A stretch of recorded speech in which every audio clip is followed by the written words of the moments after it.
Hi friends, मैं अभिषेक आपका अपने इस YouTube channel the mega classes में स्वागत करता हूं, जहां टू द पॉइंट जीके में आज हम आर्टिकल 13 को समझेंगे।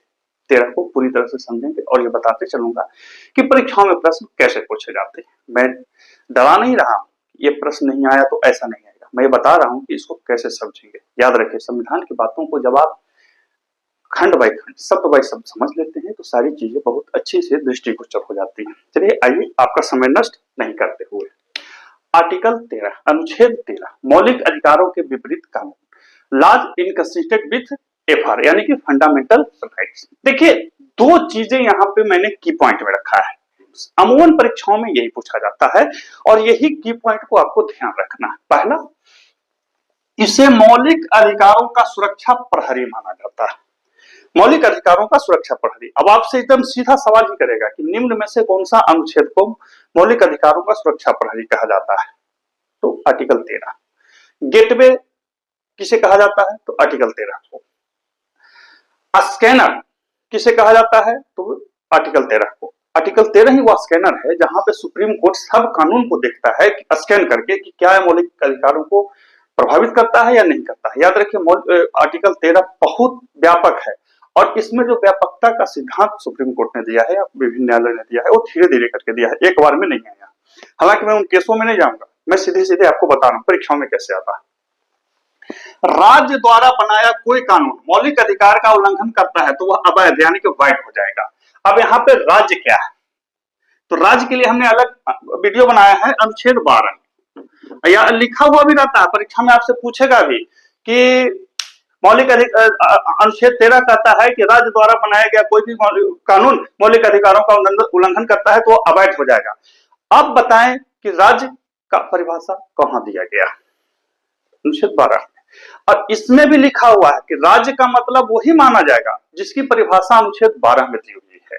यानी कि राज्य की परिभाषा जो 12 में दिया हुआ है वही वैलिड है, इसके अलावा कहीं यदि कोई राज्य लिखा हुआ है तो वैलिड नहीं होगा। अब राज्य में क्या क्या आते हैं वो हमारे उस वीडियो को देखिए, जहां पे आपको मिल जाएगी। तो राज्य ऐसा कोई कानून नहीं बनाएगा जो मौलिक अधिकारों का उल्लंघन करता है, यदि बनाया तो खत्म हो जाएगा। और इसे मौलिक अधिकारों का सुरक्षा प्रहरी कहा जाता है, गेटवे कहा जाता है और साथ ही स्कैनर भी सुप्रीम कोर्ट इसी पे स्कैन कर लेता है। यही जो है सुप्रीम कोर्ट को न्यायिक पुनरावलोकन की शक्ति भी प्रदान करता है। यही आर्टिकल 13, ठीक है ना। आपसे पूछेगा कि निम्न में से कौन सा अनुच्छेद सुप्रीम कोर्ट को या न्यायालय को रिव्यू की शक्ति देता है, पुनरावलोकन की शक्ति देता है? रिव्यू नहीं, पुनरावलोकन की शक्ति देता है। तो अनुच्छेद 13, अनुच्छेद 13 में देख सकता है कि कहीं मौलिक अधिकारों का उल्लंघन करता है कि नहीं करता। तो ये साधारण सी चीजें हैं जो आपसे बार बार पूछेगा। अब इसमें 4 खंड हैं, अनुच्छेद 13 में 4 खंड हैं। अब इन चारों खंडों को हम झटाझट देख लेते हैं, फटाफट देख लेते हैं। और हाँ, इसमें पहला खंड ज्यादा महत्वपूर्ण है, दूसरा थोड़ा ज्यादा महत्वपूर्ण है, मतलब उससे कम है, तीसरा चौथा आपको ध्यान रखने की चीज है।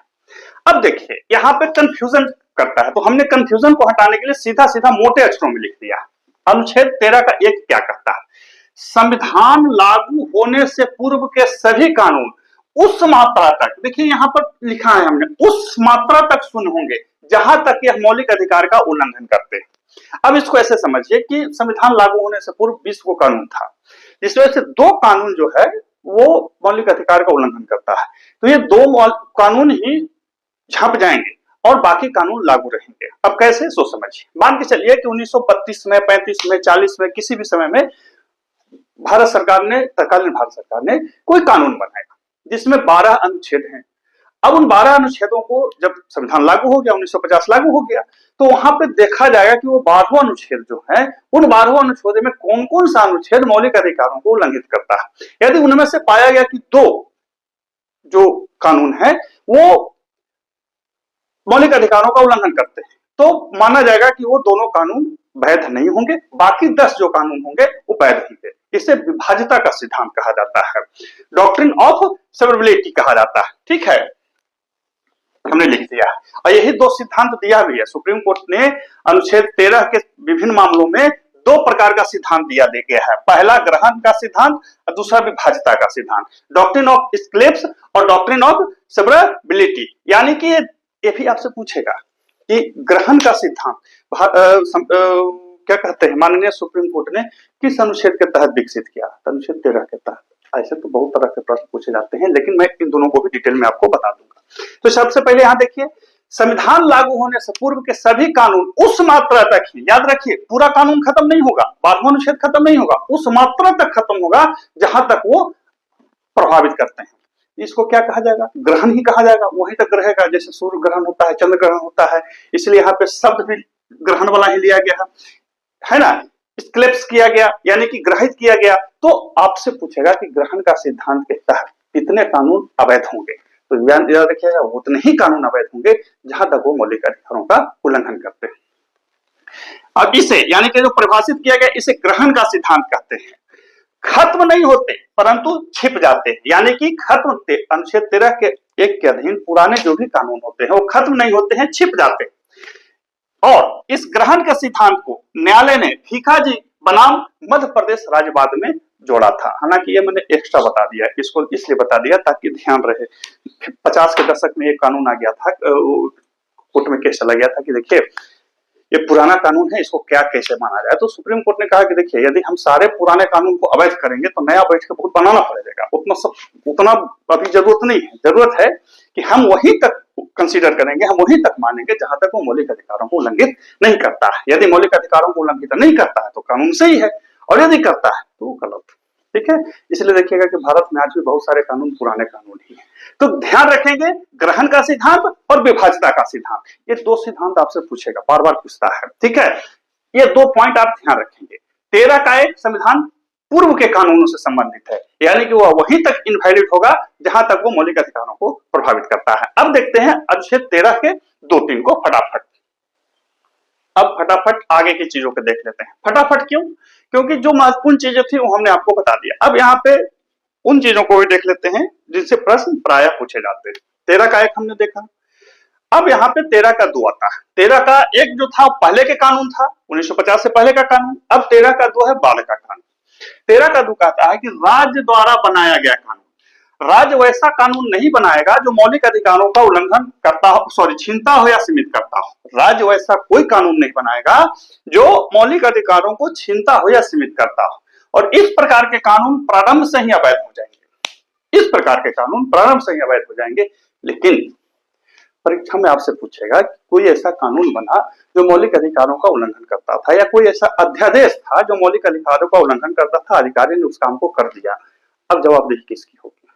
राष्ट्रपति की या राज्यपाल की, जिन्होंने अध्यादेश जारी किया, या वो अधिकारी फंसेंगे जिन्होंने इसको लागू किया, या कोई नहीं? सवाल तो बनता है ना। चलिए बाद में सीखेंगे, पहले यहाँ पे देख लेते हैं। 13 का 3 हमने 2 लिख दिया था। 13 का 3 कानून की परिभाषा हमने देखा, कानून संविधान बनने से पहले, कानून संविधान बनने के बाद। लेकिन कानून में क्या क्या है?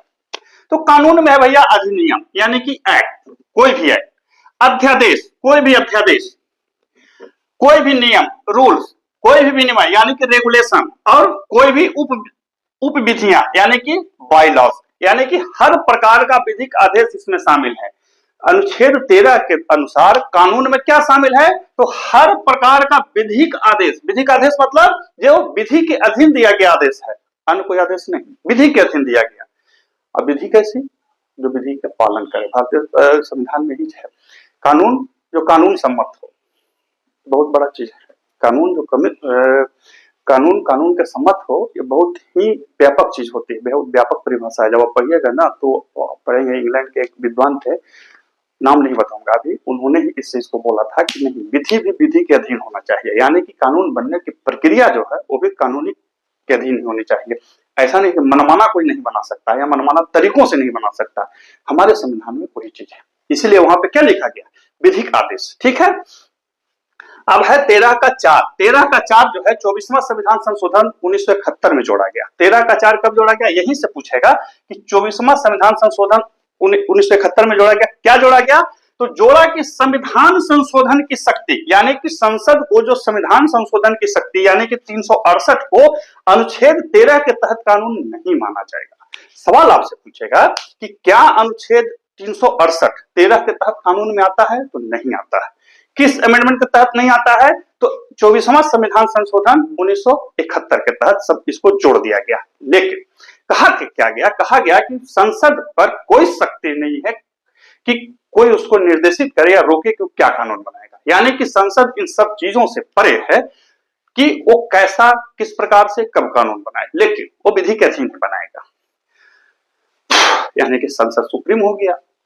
तो हमारे यहाँ संसद सुप्रीम नहीं है, हमारे यहाँ ट्रायंगुलर बनाया गया, संसद, सुप्रीम कोर्ट और राष्ट्रपति के बीच में। अब जब संसद सुप्रीम हो गया यानी कि राष्ट्रपति, और लोकसभा राज्यसभा सुप्रीम हो गया, तो कोर्ट को लगा कि भाई अब तो दिक्कत है। तो कोर्ट तो भाई पढ़े लिखों का समूह है ना, हम लोग जैसा तो समूह है नहीं। तो मामला एक आ गया केशवानंद भारती मामला, आपने बहुत बार बहुत तरह से पढ़ा होगा, हम इसको सीधा देते हैं। केशवानंद भारती ने मामले में सुप्रीम कोर्ट ने मूल ढांचा का सिद्धांत दे दिया। पढ़ा लिखा था, अंकुश लगा दिया। नहीं होता है, देखते हैं बुद्धिमान आदमी थोड़ा सा अंकुश लगा देगा। तो सुप्रीम कोर्ट थोड़ा सा अंकुश लगा दिया, बोला ठीक है, आप अनुच्छेद 368 के तहत कुछ भी कर सकते हैं। यानी कि अनुच्छेद 368 के तहत आप मौलिक अधिकारों में भी परिवर्तन कर सकते हैं, लेकिन मूल ढांचे में आप बदलाव नहीं कर सकते हैं, संविधान के मूल ढांचे में बदलाव नहीं कर सकते हैं। अब बेसिक स्ट्रक्चर क्या है, जो सुप्रीम कोर्ट निर्धारित करते, यानी कि यहाँ पे कानून की अंतिम व्याख्या करने की शक्ति पुनः किसके पास रह गई, माननीय कोर्ट के पास रह गई। और ये होने भी चाहिए, कानून बनाने वाले कानून की व्याख्या करेंगे। ये तो ऐसे ही हो गई कि जिसके पास लाठी है वही बोलेगा कि देखो बाबू हम जो बताए वही सही। ऐसा नहीं होना चाहिए, बड़े बड़े लोकतांत्रिक देशों में ऐसा नहीं होता। चलिए फिर से हम देख ले, 13(2) राज्य द्वारा बनाया गया कानून, कोई भी कानून नहीं ऐसा बनाएगा जो मौलिक अधिकारों को छीनता हो या सीमित करता हो। और इस प्रकार के कानून प्रारंभ से ही अवैध होंगे, याद रखिए, प्रारंभ से ही। और 13(3) कानून की परिभाषा देता है, हमने 5 चीजों को लिखा है, अधिनियम, अध्यादेश, नियम, विनिमय या उपविधि। लेकिन याद रखिएगा किसी भी प्रकार का विधि का आदेश इसी के अंदर में आता है। इसलिए देखिएगा एसपी साहब दरोगा को बोलते हैं, बाबू हम लिख के नहीं देंगे, लेकिन जाओ फलाना को थोड़ा पीट पाट के लाओ उसको। ये मौखिक आदेश हो गया, विधि का आदेश नहीं हुआ, इसलिए कोई भी अधिकारी लिख के देने से डरता है। 13(4) 24वां संविधान संशोधन के तहत 1971 में जोड़ा गया, और वहां पे जोड़ दिया गया कि संविधान संशोधन यानी कि 368 को अनुच्छेद 13 के तहत कानून नहीं माना जाएगा। यानी कि सुप्रीम कोर्ट 13 के तहत 368 के मामले को रिव्यू नहीं कर सकती।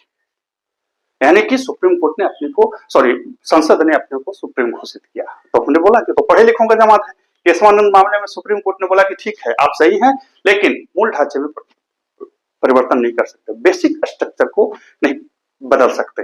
और बेसिक स्ट्रक्चर कौन घोषित करेगा या कौन बताएगा, तो हम करेंगे। और विभिन्न मामलों में माननीय सुप्रीम कोर्ट ने इसको विकसित किया है, ठीक है ना, बहुत सारी चीजें उसमें, वहां पे नहीं जाएंगे। तो केशवानंद भारती को मूल ढांचा याद रखिएगा, केशवानंद भारती को मूल ढांचा याद रखिएगा। और यह भी अनुच्छेद 13 से ही संबंधित था, हालांकि इसमें और बहुत सारी चीजें थी, लेकिन यह 13 से ही संबंधित था। और इसी में सुप्रीम कोर्ट ने अपने को कानूनी रूप से बताया कि कानून की अंतिम व्याख्या करने की शक्ति सुप्रीम कोर्ट के पास है। बनाने की, जिस प्रकार से हमारे देश में कानून बनाने की अनन्य शक्ति विधानमंडल या विधायिका के पास है, उसी प्रकार से सुप्रीम कोर्ट को या हाई कोर्ट को कानून परिभाषित करने की अनन्य शक्ति है, और उस पर कोई रोक नहीं है। और ये बेसिक स्ट्रक्चर है। फिर मिलते हैं अगले वीडियो में, लेकिन उससे पहले हमारे भारतीय चैनल को सब्सक्राइब कर लीजिए, जहां पे सब्सक्राइब नहीं लाइक कर लीजिए, जहां पे इनसे संबंधित लेख मिलेंगे, वो प्रश्न मिलेंगे कैसे इसमें पूछे जाते हैं एसएससी में, पीसीएस में, तो आपको ये चीजें समझने में आसानी होगी। फिर मिलते हैं अगले वीडियो, तब तक के लिए